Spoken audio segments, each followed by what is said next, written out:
Hello guys, কে কে চিংড়ি মাছ দিয়ে কচুরলতি পছন্দ করেন? তো এই যে কচুরলতি, এটা ফ্রিজে রাখা হয়েছিল বাসা থেকে। আম্মু সুন্দর করে কেটে তারপরে এইভাবে দিছিল। আমি নিয়ে আসার পরে ফ্রিজে রাখছিলাম। এই যে একদম যেরকম টাটকা ওরকম টাটকাই আছে, দেখেন কত সুন্দর লাগতেছে দেখতেই।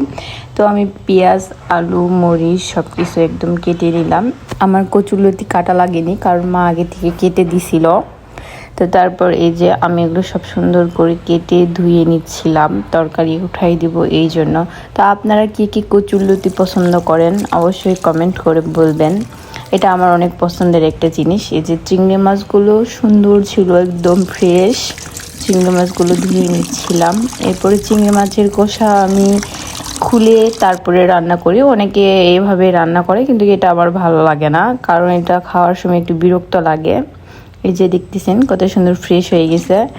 তো আমি সব কিছু ধোয়ার পরে একদম রান্না করব, এই সময় আমি সব নিয়ে নিচ্ছিলাম।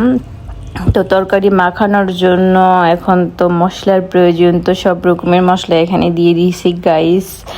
ঝাল, লবণ, হলুদ, তেল, বাটা মশলা, পেঁয়াজ, মানে সব কিছু দিয়ে একদম মাখাই নিচ্ছি। এবং মাছও দিয়ে দিব এখনই, কারণ এটা চড়চড়ি হবে এই জন্য।